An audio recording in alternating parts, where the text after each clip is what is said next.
मेरा समाज की बहन बेटी की तरफ आंख उठा के या कोई भी अगर चैलेंज कर रहा है ना तो मैं भूल जाऊंगा कि आप कौन और हम कौन है, क्योंकि मेरे घर में अगर आग लगी हो तो मैं अपने घर में आग बुझाऊंगा। बाबा साहब डॉक्टर भीमराव अम्बेडकर साहब ने इनकी नींदें उड़ा दी थी हिंदू कोड बिल पे, इस्तीफा ही तो दिया था। ऐसे नारा लग रहा है कि जहां मिल जाए बड़े भाई जूतों की माला पहना दो, सारा आरक्षण खा गए जाटव चमार। चमारों ने जूते बनाना छोड़ा, खाल उतारनी नहीं छोड़ी। मैं कोर्ट में चैलेंज कर रहा हूँ, मैं खुल के इस रिजर्वेशन के फैसले का विरोध कर रहा हूँ, आ जाओ। सोच नहीं है, मैं आपको बता दूं, इनका टारगेट चमार है, मेरा टारगेट संविधान है। मेरे जीवन काल में मैंने सिर्फ 2 ही आंदोलन देखे हैं। पहला आंदोलन 2 अप्रैल 2018 का और दूसरा आंदोलन 21 अगस्त 2024 का।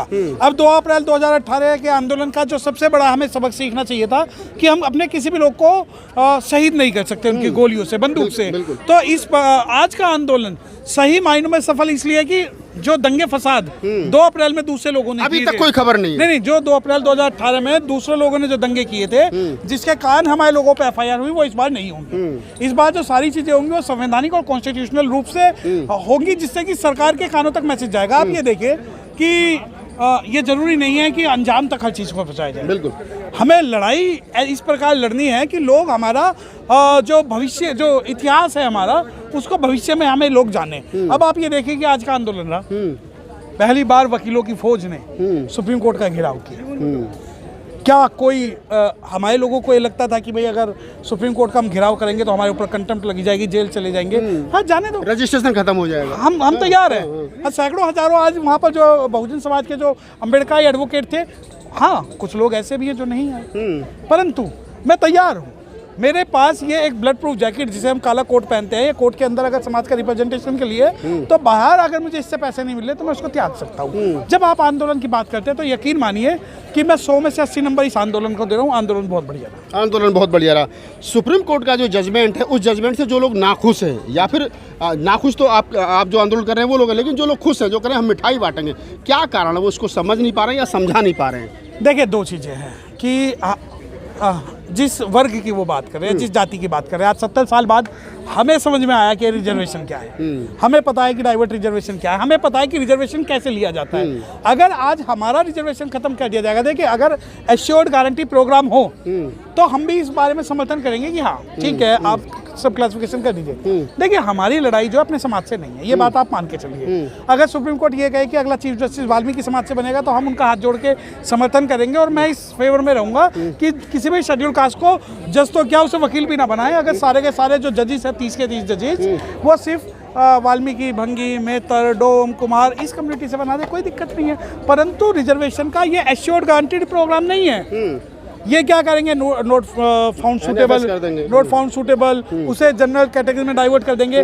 सुप्रीम कोर्ट ये कहे कि भाई मैं 3 कैटेगरी बना रहा हूँ, 5% 5 जो है क्रिमिनल कोई भी हो सकते हैं, क्योंकि जाटव समाज उत्तर भारत में और महार है, जाटव है, चमार है, और क्या नाम है, पासी है, मीणा है, नहीं बहुत सारे, डोम है, ढोम है, भील है, बेरवा तो चमारी है ना। तो ये बहुत सारे लोग हैं। देखिए, पहले आपको बता दूं कि चमार की उपजातियां बहुत सारी हैं, जैसे 30 जाटव चमार, चमल जुला, बहुत सारी है। तो इसको आप कैटेगराइज कर दीजिए। परंतु जब ये बात आती है कि भाई हम जो रिजर्वेशन का फायदा ले रहे हैं, नहीं, ये बात गलत है।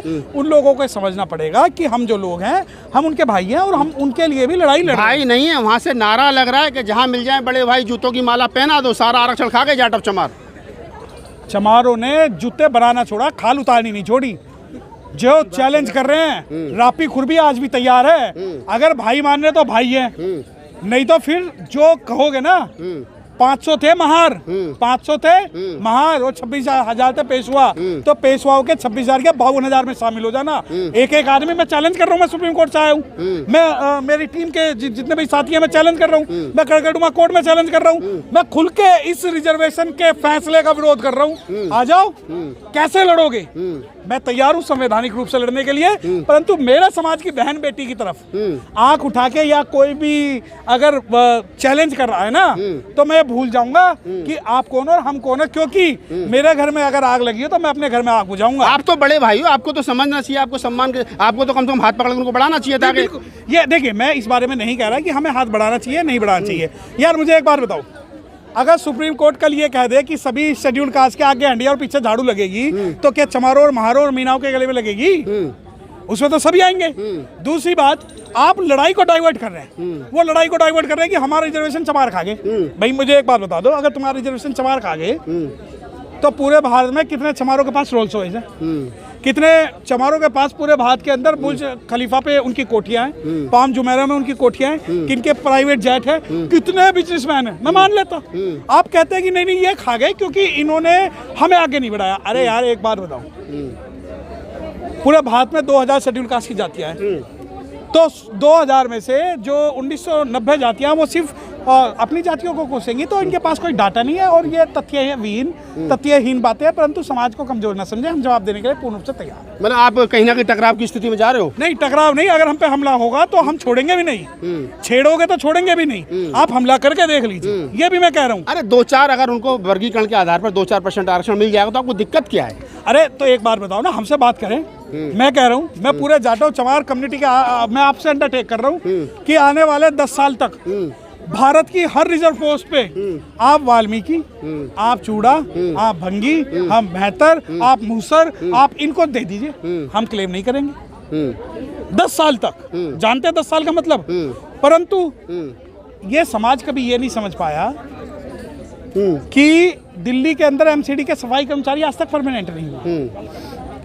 दिल्ली के अंदर सीवर में एमसीडी कर्मचारी मर जाता है और दिल्ली जो है वो आसमान तक पहुंच गई है। क्या पॉलिसी मेकिंग चमार बना रहा है? क्या जब ये पक्के नहीं हो पा रहे तो इसका जो दोष है वो चमार पे है? क्या एमसीडी का मेयर चमार है?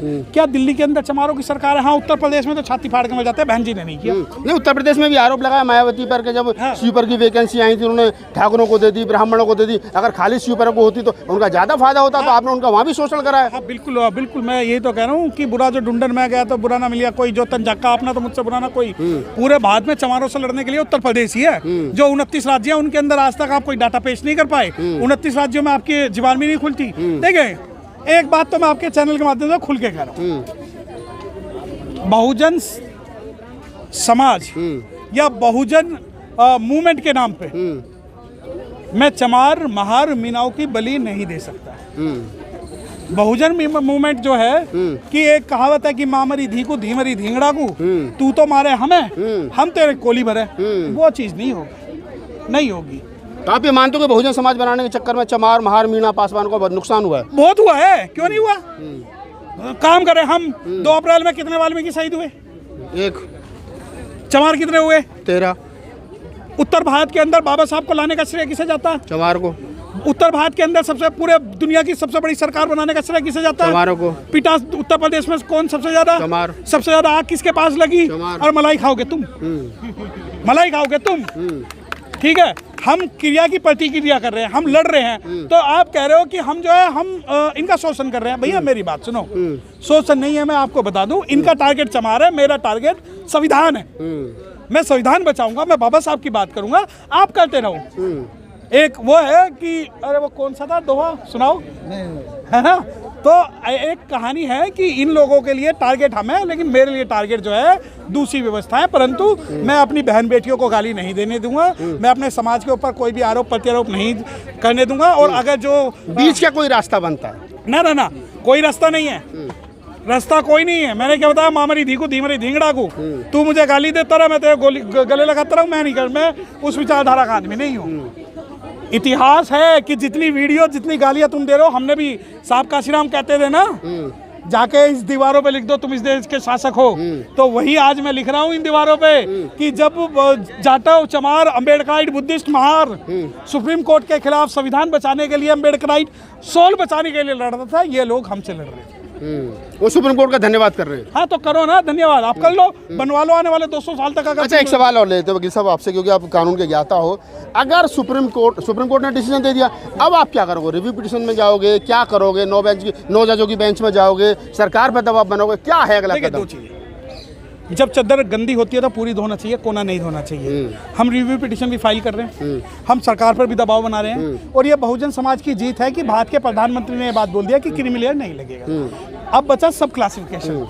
देखिए राज्य सही, गैर राज्य। अगर चुनाव से पहले 2024 के 24वें लोकसभा चुनाव से पहले अगर सुप्रीम कोर्ट ये डिसीजन देता तो वर्तमान में सरकार का नक्शा बदल जाता। ये ढूंढते रह जाते। ये इन्हें पता था कि हम तुरंत चुनाव के बाद देंगे ताकि ये जो शेड्यूल कास्ट है ये 4.5 साल सो जाएंगे, फिर इन्हें याद नहीं आएगा क्योंकि शॉर्ट टर्म मेमोरी लॉस है। ना तो इन्हें झज्जर नजर आता, दुलीना नजर आता, बलथानी टोला, फूलपुर बातें, हाथरस, कोई इन्हें नजर नहीं आता। फिर इन्हें नजर क्या आता? राहुल गांधी ने सिर पर संविधान रख के बाबा साहब की बात कर रहा था। ठीक है, तो इन्हें इनकी एक प्लानिंग है और मैं कह रहा हूँ, परंतु हम भी आपको एक बात बता दें, बाबा साहब डॉक्टर भीमराव अंबेडकर साहब ने इनकी नींदें उड़ा दी थी हिंदू कोड बिल पे।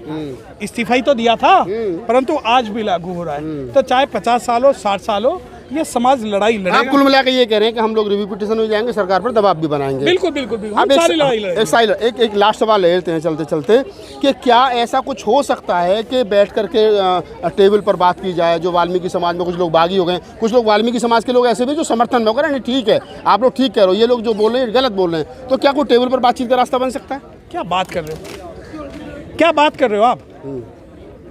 मैं आपको मेरे इन जो सामने पीछे आप देख लो, जो मेरा टीम का सबसे छोटा मेरा जो जूनियर एडवोकेट हो, उससे आप कॉन्स्टिट्यूशनली और बाबा साहब के विचारों पर डिबेट कर लेना। अगर आप जीत गए कि ये डिसीजन सही है तो हम आपका सामने सरेंडर कर देंगे। देखिए, तुम लड़ाई बता रहे हो कि चमार रिजर्वेशन खा गए, मैं लड़ाई बता रहा हूँ बाबा साहब ने एक संविधान बनाया, बाबा साहब ने कॉन्स्टिट्यूट असेंबली। वो ये भी कह रहे हैं, कहीं ना कहीं आपकी बात रोकते हुए कह रहा हूँ कि आर्टिकल 341 और 42 जिसका आप हवाला दे रहे हो, वो कह रहे हैं कि जो 15(4) और 16(4) है उसमें अधिकार है कि वो राज्य जो वो बना सकता है। आप कह रहे हो कि नहीं बना सकता है, अभी तो यही जुत्रम पुत्रम हो रही है। पहली बात तो ये, मैंने जो आपने सवाल किया, मैं ये उम्मीद करता हूँ कि आप जो है लीगल एक्सपर्ट नहीं है तो आप ये सवाल कर सकते हैं। जो इशू है, इशू 4 इशू हैं। Whether classification for the reserve category can be done under article 14, 15 and 16। ठीक है, यानी 14। ये एक बहुत टेक्निकल सवाल है जिसमें मुझे आपको समझाने के लिए 1 घंटा चाहिए, लेकिन मैं आपको एक बात बता दूं, शेड्यूल कास्ट के अंदर में सब क्लासिफिकेशन इस वजह से नहीं हो सकता क्योंकि ये पावर जो है, ये पावर तो राष्ट्रपति के पास भी नहीं है, पार्लियामेंट के पास भी नहीं है, क्योंकि राष्ट्रपति जो है पार्लियामेंट के अनुमोदन पे ये जो है सिस्टम इसको ऐड और रिलीज करेगा। अब आपने दे दी राज्य को, राज्य के लिए समस्या है। उत्तर प्रदेश के अंदर 2 भाई रहते हैं, 2 चमार हैं। उत्तर प्रदेश के अंदर समाजवादी पार्टी की गवर्नमेंट आती है और वो पॉलिटिकल रीजन से ये कहती है कि भाई हम चमारों को रिजर्वेशन नहीं देंगे। दूसरा भाई जो है वो हरियाणा में रह रहा है, हरियाणा में इन लोग की और बसपा की सरकार आ जाती है, वो कहते हैं कि भाई हम जो है चमारों को रिजर्वेशन देंगे। तो जो दोनों का सोशियो एजुकेशनली बैकवर्डनेस है वो तो बराबर है। आप उत्तर प्रदेश के चमार को तो रिजर्वेशन नहीं मिलेगा, हरियाणा के चमार को मिल जाएगा, दोनों ही एक बाप की बेटी हैं। तो अब ये बताओ कि जब बाबा साहब डॉक्टर भीमराव अंबेडकर ने 341 को डिटरमाइन करते समय पॉलिटिकल डिजायर वर्ड की बात की थी कि अगर पॉलिटिकल डिजायर होगी सेंटर की, स्टेट की नहीं, क्योंकि इससे कॉन्फ्लिक्ट पैदा होगा। अब एक बात बताएं, मैंने क्या बताया, चमार एक जाति है, चमार की उपजाति चमर जुलाहा, चामड़, चमर जुलाहा, कबीरदासी, रैदासी, पासवान, बहुत सारे लोग, और हर प्रदेश के अंदर जाके जो है चमार का नाम भी चेंज हो जाता है, काम भी चेंज हो जाता है। अब आप कहो चमार को नहीं देंगे, मैं आपको आपके चैनल के माध्यम से बता दूं, दिल्ली के अंदर जाटव नाम की JATAV नाम की कोई जाति एग्जिस्ट नहीं करती, ठीक है, JATAVA करती है, ठीक है। अब जब ये कॉन्फ्लिक्ट पैदा होगा कि JATAV को हम आरक्षण दें या JATAVA को दें, तो किसको दोगे? दिल्ली से तो बहुत सारे लोग गए हुए हैं बाहर भी, और बाहर से दिल्ली में आए हुए हैं। दिल्ली जो 90% है वो बाहर के लोगों की है, दिल्ली वालों की नहीं है। तो एक लीगल जो कॉन्फ्लिक्ट है, लीगल कॉन्फ्लिक्ट ये है कि कॉन्स्टिट्यूशनली, अब एक बात बताएं, सब क्लासिफिकेशन पे आप छाती पीट रहे हैं कि चमार रिजर्वेशन खा गए और सब क्लासिफिकेशन कर दे, आप जनरल में सब क्लासिफिकेशन करा लेंगे। ये बड़ी बात है। जो 10% EWS हुआ उसमें भी नहीं है। नहीं, आप EWS में करा लो। पहले आप ये कह दो कि भाई जनरल में कर दे। जनरल में देखो कैसे सब क्लासिफिकेशन होगा, ब्राह्मण, क्षत्रिय, वैश्य, मुस्लिम, शूद्र, ST, OBC, सिख, जैन, सबको आप वर्गीकरण करिए। अब एक कि भाई हम समाज के, सुप्रीम कोर्ट इमोशनल जजमेंट देता है, इमोशनल, ओ नहीं नहीं नहीं, रेप हो गया, अरे दुनिया, और चंद्रचूड़ साहब 21 तारीख को सुप्रीम कोर्ट बैठती है, रेप होगा सुप्रीम कोर्ट।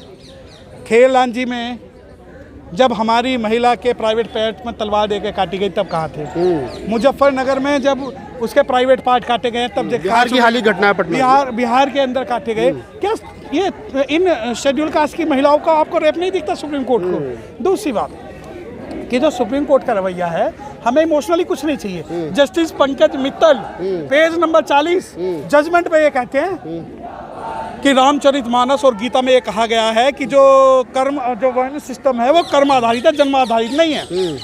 तो भैया जस्टिस पंकज मित्तल साहब, मुझे पूरे 5000 साल के माइथोलॉजिकल इतिहास में आप एक एग्जांपल बता दो जहां कोई चमार, कोई अछूत, कोई भंगी, कोई वाल्मीकि ब्राह्मण बनाओ कर्म के आधार पर। कर्म के आधार पर। और जो ब्राह्मण का मतलब भी मैं मानता हूँ, गौड़ सारस्वत ब्राह्मण या चित्पावन ब्राह्मण, कोई वैसे निचला वाला ब्राह्मण नहीं। मुझे बता दो कि जब नई पार्लियामेंट का उद्घाटन हुआ, उसके अंदर साउथ इंडिया के ब्राह्मण लाए गए, बेचारे उन्होंने तो उत्तर भारत के ब्राह्मणों के साथ भी भेदभाव कर दिया।